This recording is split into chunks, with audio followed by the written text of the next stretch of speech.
Good morning, good afternoon, or good evening, wherever you happen to be in time and space. Welcome to I Am Practically Spiritual Podcast, Episode 20. 20. Woohoo! And I am Janet Weissman, and I am here with Carlos Felipe. Yes, and we are very excited that you are here with us. We also are very excited that today's episode is sponsored by the Love Ladders. It's a collection of jewelry, small sculptural works where every single piece shines as a reminder of love's true presence. And we're also grateful for the support of the forgiveness piece. It's a sculptural project devoted to forgiveness, so it matches right in with what we're doing here. And we invite you to visit theloveladders.com and theforgivenesspiece.com to discover the many ways to express being practically spiritual. Be sure to use the coupon code spiritual, all caps, and you will receive a 25% discount. And as I said last time, Father's Day is coming, and these are gender-neutral works of art and jewelry, so they're good for everyone. So, all right, we have Big lessons. big lessons. We've been having big lessons. We have more big lessons to review. And this week we have the longest lesson in the workbook. And it's not only a big lesson, it's a giant stride. Okay. We're going to use a format that we used a few weeks ago. And we're going to do an overview of the lessons and that one. And then we're going to come back and do some further discussion about that big, giant lesson. This is not to say that the other lessons are not big thoughts, because they are. And we're going to be getting through this section of lessons, and then we need to accept them. And that's when they will really give us the understanding of this curriculum. It is a workbook. And we're not going to question that indeed this is 180 degrees different thinking than our current way. And that's going to be evident. So let's get started. All right. Lesson 135. If I defend myself, I am attacked. That's a giant stride. It also happens to be the longest lesson in the workbook. Unless we believe that it's possible to be attacked, there's no reason to attack. If we go around expecting, to be attacked, so we must try to control every situation for protection. And so we construct defenses. What are we really trying to defend? It's always the body that the ego mind has glorified, but that we actually believe is very vulnerable and very weak. And the ego mind has set up the body to fail in all its tasks that it has been given. The body has no need of being defended if it is used for the purpose the Holy Spirit directs from the holy, healed mind. The body will be healed and healthy. Planning for the future, it's not going to be necessary. The healed mind trusts and accepts that it is not resistant to change. The healed mind is confident. Every plan we require will be one given to us by the one, capital One, who loves us and wants only what is good and beneficial for us. Allowing direction from Spirit ensures our health and our happiness. The light that we are comes forth when we stop defending illusions. We do not need to know when this will be accomplished, because it will come to us when we go into complete defenselessness. That's a very long word. The understanding of this giant stride brings us to the moment of remembering that we are not meant to dwell in death and hopelessness. This is the moment of our rebirth. It's right here. It's at hand. The closing lines of this lesson we are given to practice are, "This is my Easter time, rebirth, and I would keep it holy. I will not defend myself, because the Son of God, the child of God, needs no defense against the truth of his or her reality." The next lesson, also a big thought, not a popular one necessarily. Sickness is a defense against the truth.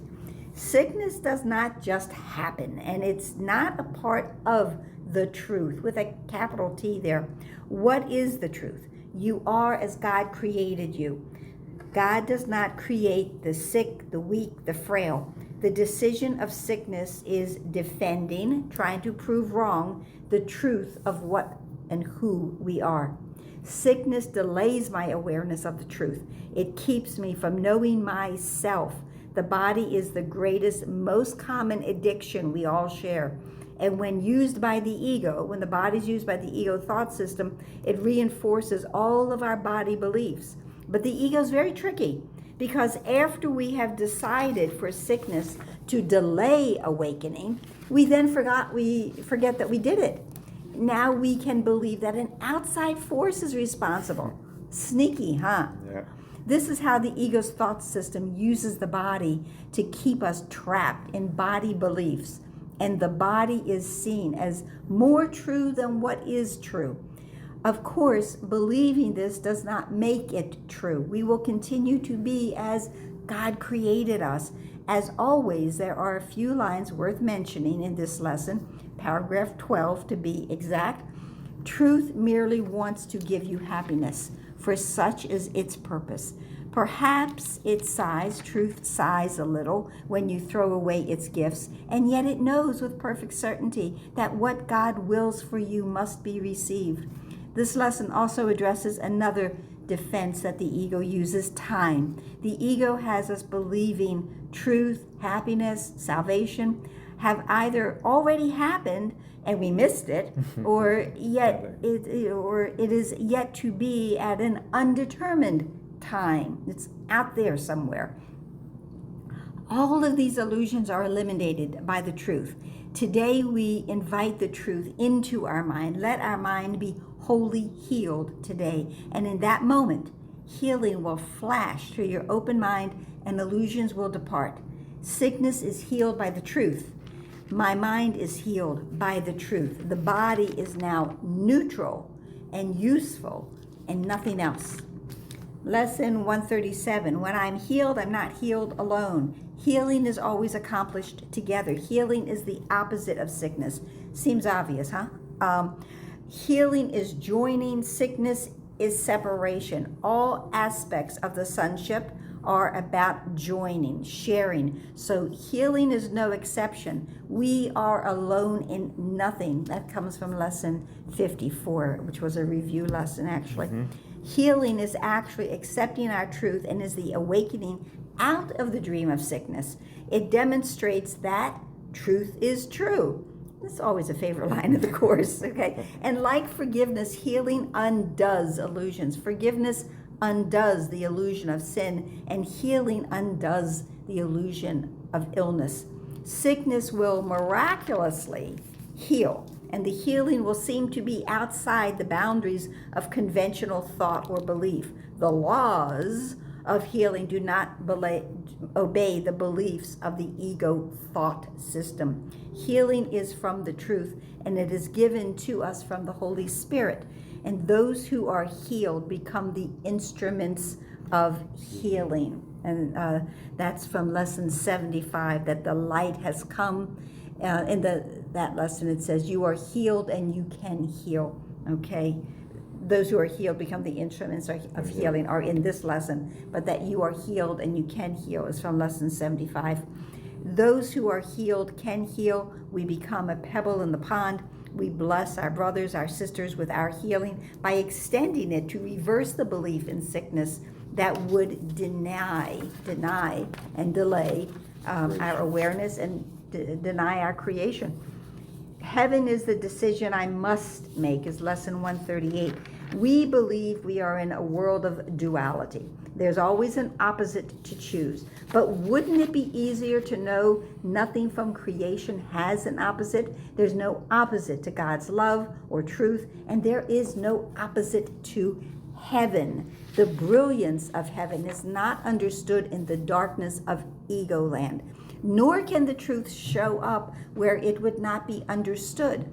A decision must be made. For this we use another illusion we mentioned, time. but it is used for a higher purpose now. So we use it to choose and to decide.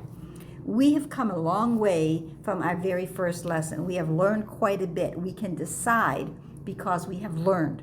We can recognize because we have learned that we are children of the eternal. We can recognize the truth. Our truth and only truth is true, and our truth is true. There was always only one problem to solve, and the answer has always been the truth. The truth is to decide for heaven, and all other seeming problems have been solved or resolved. Decide for heaven, and all past choices will be seen as valueless.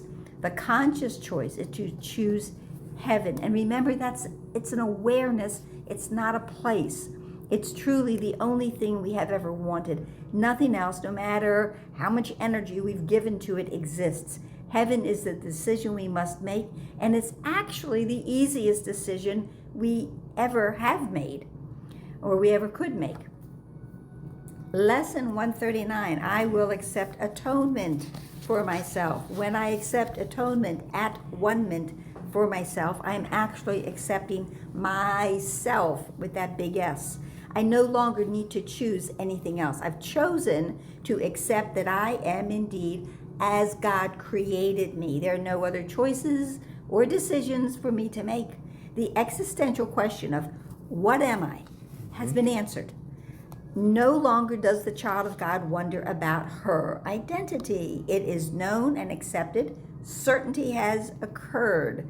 If we do not know ourself according to the lesson, we are actually dead.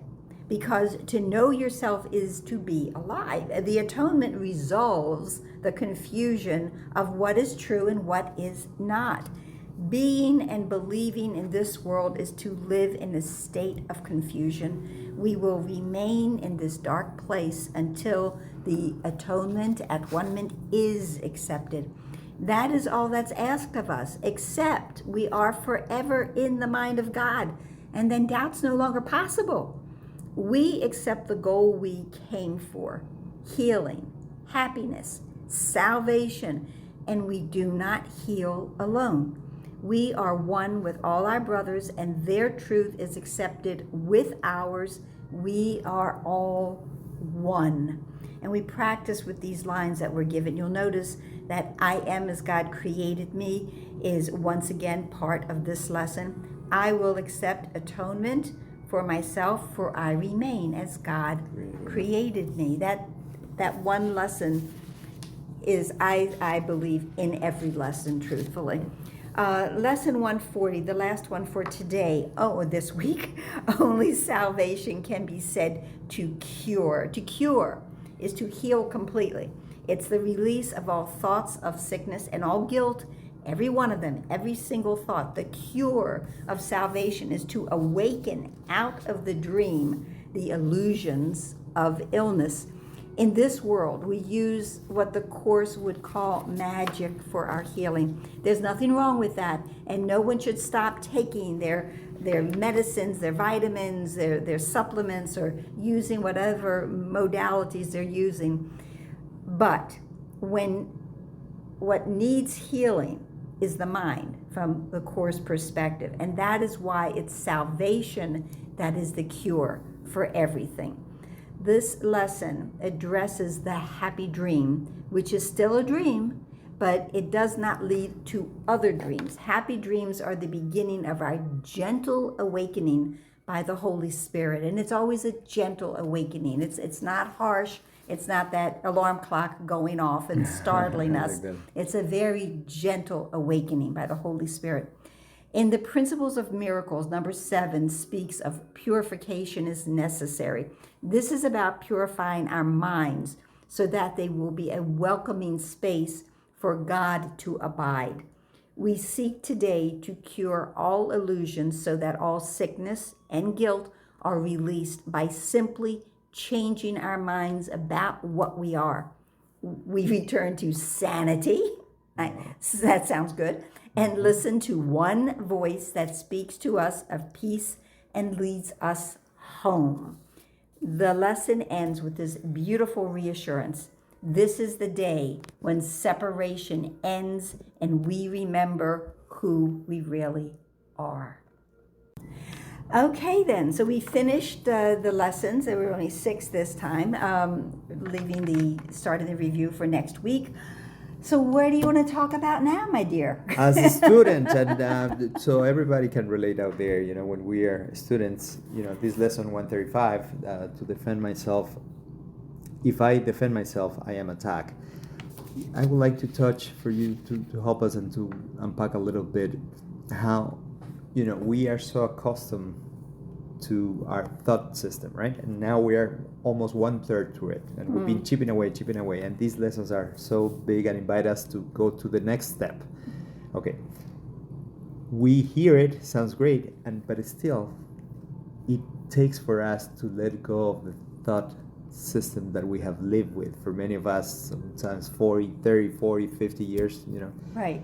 It sounds great, but still, we get attached to it. And can you tell us a little bit how the ego will defend that and why it does it? The thought system that we're defending is the ego's thought system, and that's the one that we have been living in. A course is offering us a whole new way of thinking, as we said, 180 degrees different.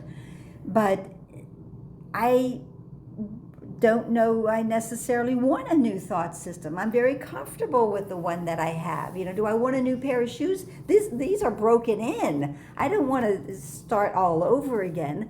And this is, as you say, this is totally challenging to everything I've ever believed in and everything I've ever done or thought or said. And I'm not necessarily ready to do that. And there's the wonderful line in the text, would you prefer to be right or happy? And sometimes we prefer to be right. Absolutely. But I think it's very important to touch on these things because it's challenges that we all have as students, and sometimes we have to change a whole thought system, and it's not so easy, and we struggle with that. I struggle with that myself. I would love to kind of know some of your comments, but then also I think another step that within all these lessons, and you had put in the clarification how it talks about forgiveness, salvation, atonement, and all of them are the same, right? They are kind of the same thing, but aren't they all inviting us to look at those so that we can break kind of through our old thought system and realize who we really are and our true nature, and that's where we have to head to. Right. And, another word that works for atonement, salvation, is freedom. And that's what our new thought system will give us. It'll be freedom. We are in prison, even though we don't realize it, in chains by the ego, because the ego is not a very lovable master, okay? And as I've said, the ego is not your amigo. So we have been kept very small by the ego, and we're being given a thought system that will allow us to expand. I think that point is so important. So whenever we feel small, we feel weak, because also when we feel attacked, we feel weak, right? That is very important to know which side we are on. And the last thing, in closing, I think when we feel small, sometimes by ourselves we can do nothing, right? We need to rely on the Holy Spirit and ask for His help, because He is the one that knows where we're at and where we need to get to, and He's the one that can help us navigate. Would you agree with that? Oh, absolutely. It just in the Bible and in the Course it says, of myself I can do nothing. Okay? Because I do feel small, I do feel weak, I do feel put upon, and that I have no power, I have no strength. But our strength doesn't come from the body. As I said, one of my Janitisms, your strength doesn't come from your trainer, okay? The strength that we have comes from God, and that connection that we have. And we need to remember that. And speaking of remembering, remember you can contact us at iampracticallyspiritual@gmail.com with any of your comments or questions. We would love to hear from you. Because we need to, with all these, we need us to begin questioning our thought systems and how we go about it. Right. You know. So with that in mind, Yes, and please share our Yes. podcast. You know, this is a grassroots thing. Share, like be that pebble in the pond. So indeed. Meanwhile, until next time, Remember, we have to breathe breathe and smile. That smile. helps always. Thanks for being here, guys.